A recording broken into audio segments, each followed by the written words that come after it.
All right, guys. Now we're getting to the good stuff. Okay. We've talked about the American Revolution. We've talked about the French Revolution.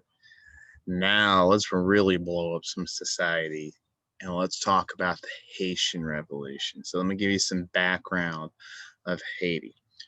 The Haitian Revolution is going to be from 1791 to 1804. Haiti is an island in the Caribbean. It is a French colony, and the French called this colony Saint Domingue. The fact that it's a French colony is incredibly important to the story we're going to have today. Now, there are lots of empires that have lots of colonies all over the world still, all those maritime empires. However, the Haitian colony for France in the Caribbean was probably the single most valuable colony on Earth. This little island's worth exported more value than all the British 13 colonies had before the American Revolution combined. That's how important and resource producing this island was.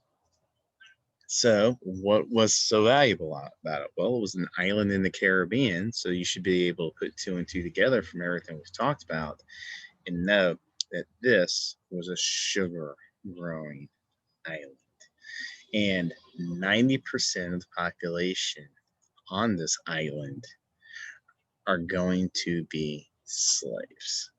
Ultimately, the Haitian Revolution is going to be a slave rebellion, which is why makes it unique and kind of fun to talk about, although it's very sad too. This is the sort of stuff historians look for. Anyway, we've talked about the sugar growing industry was just a brutal industry. It's believed that 50% of all slaves who came to Haiti died within a year. That's how brutal it was. Between the work and the diseases that were spreading the island, it's just awful. Being sent to Haiti was basically a death sentence for the slaves. To keep the population up, 20,000 slaves by the 1780s were imported annually to Haiti, and even by the standards of the time. And the standards of the time were not great. Slaves were treated incredibly ruthlessly and brutally because here's the reality of the situation. If you were a white plantation, French plantation owner, someone called a Les Blancs, the whites, there was a lot more of them than there were of you. So you were constantly in fear of some sort of uprising. You constantly had to keep them in line. And one of the ways to do that was really, really, really awful violence. They were just brutal to these poor people.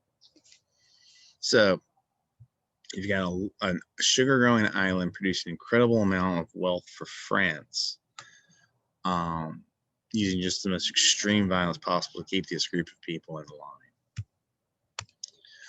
Now, we need to know about the class system. There's three classes of people we need to know for us to understand this class, what's going to happen.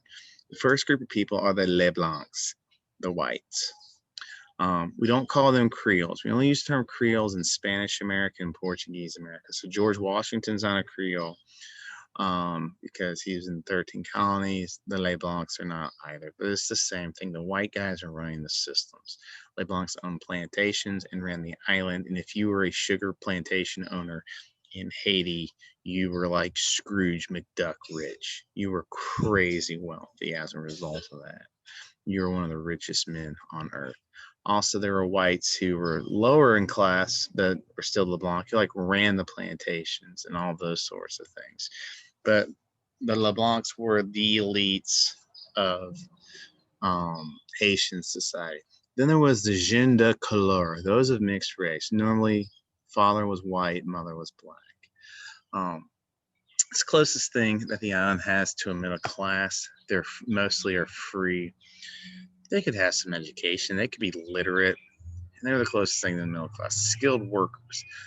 There were some gens de couleur who got to the point where they could buy their own land, and they actually owned their own slaves. So you do have je ne couleur, those of mixed races, who actually are also plantation owners. Exception, not the rule.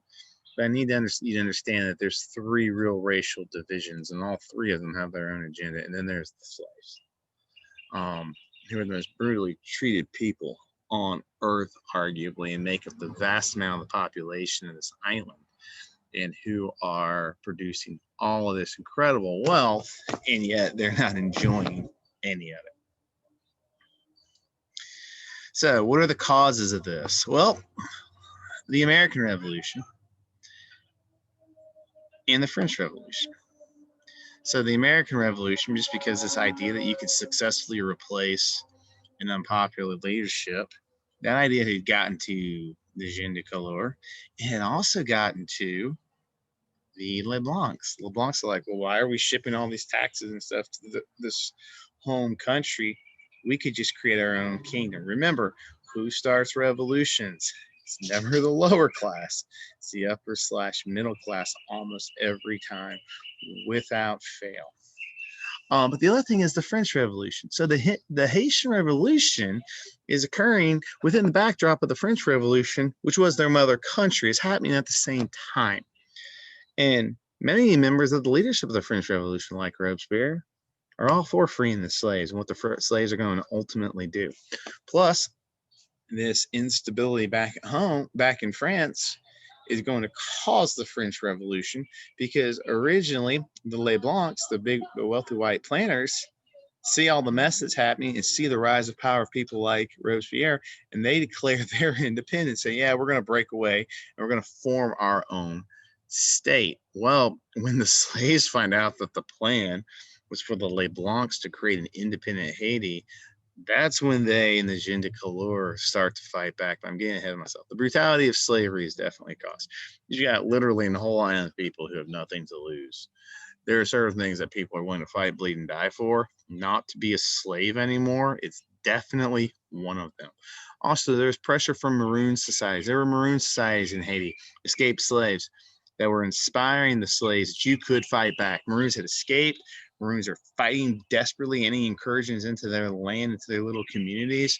And they were not, that was an inspiration for slaves. The fact that there were people already on the island successfully trying to break away from this system. Maroons are largely escaped slaves.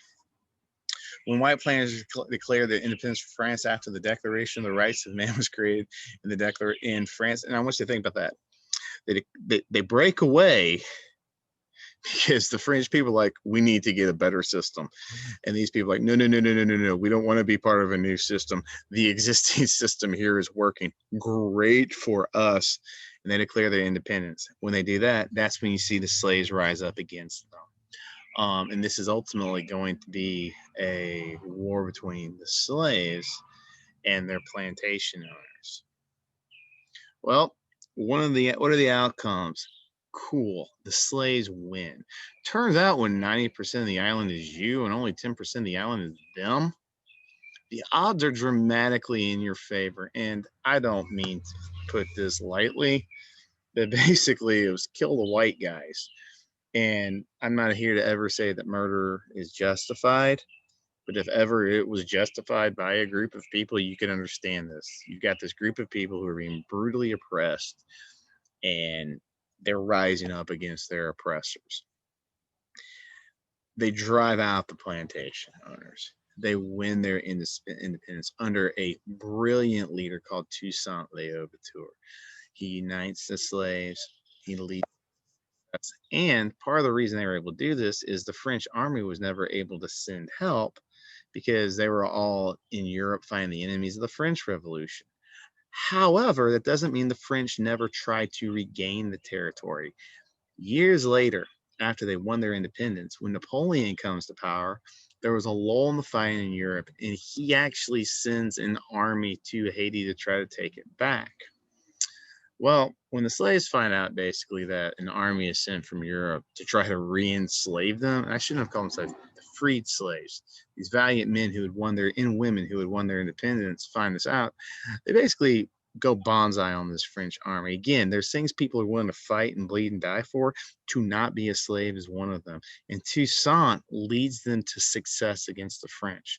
So much so that the French do something breathtakingly dirty that they never would have done to a white guy. The French sent Toussaint a message after they'd been campaigning in Haiti for several months and it was looking bad for them and their army was being wrecked by malaria. Sending a message to Toussaint saying they want to meet face to face. They want to negotiate a treaty so that the French army can leave. Toussaint goes to this meeting in good faith. When he goes to the meeting, the French capture him, throw his butt in a dungeon where he'll ultimately rot and die. They think if they kill the head, the body will die. Well, actually, all that did was tell the slaves, again, the Haitians, I will stop calling them slaves. These men have valiantly won their independence by this point. I should not call them slaves anymore. The Haitians rise up even more because they see the lengths that the French are willing to do to re-enslave them. And ultimately, the French are forced out. And again, the Haitians win and keep their independence. It's the first successful slave revolt that I know of in world history. Now, the fighting was bloody. It was savage. 300,000 people died. When the French are driven out the second time, if you're white and you're on the island, you either leave quick or you're dead. Whites who remain on the island were massacred. And the Haitians will keep control. But you still have a deep racial divide. The racial divide in Haiti is going to be between the gens de couleur and freed slaves. The gens de couleur think that they're better than the slaves because they're not as dark. Again, color-based hierarchy. We're mixed race.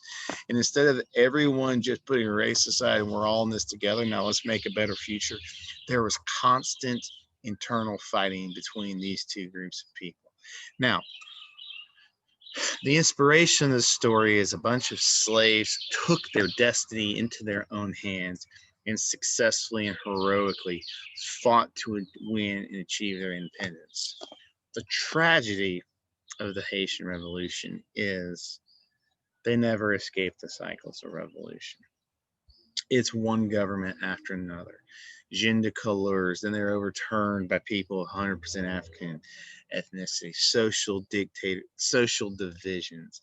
There's all sorts of civil wars and bloodshed and fighting and political instability. And Haiti, since the Haitian Revolution, will have been ruled by all sorts of different forms of political leadership. They'll have an emperor, they'll have some attempts at democracy, they'll have a military dictator. They will have, in the 20th century, a voodoo witch doctor as their leader. So they don't achieve political stability, which means they never really end the revolutions. Many people will suggest that the revolution doesn't end until the 1990s and U.S. intervention. In the 1990s, Haiti had an election, and the democratically elected leader was attempting to come to power, and the military refused to allow him to seize power, and they created a military dictatorship. And basically, what the United States did in the 1990s is we sent Colin Powell down there to meet with the leaders, and Colin Powell was our number one general. He'll later become Secretary of State, and he meets with the generals in Haiti and says, "Hey guys, I want you to listen very carefully. You guys step down from power right now and let this man become the leader of Haiti, or in 2 hours, a Tomahawk missile is coming through that window right in your lap." And when the United States threatened military intervention, they backed down, and the rightfully elected leader of Haiti was able to come to power, although he's going to have all sorts of issues. The biggest problem with Haiti, even to this day, is ever since they won their independence, Haiti has been known for poverty. And you might ask yourself, why? Why was this island that had so much wealth and the ability to produce so much resources, why have they had such a massive problem with poverty ever since then? And here's the thing. There's only one thing that Haiti was really good for. That was growing sugar. Guess what the slaves don't want to do anymore? The freed slaves, the Haitians, they don't want to grow sugar. That whole revolution was a revolution fought to not have to grow sugar anymore. And that's great, and that's understandable. That was also the only thing the island could really produce of wealth.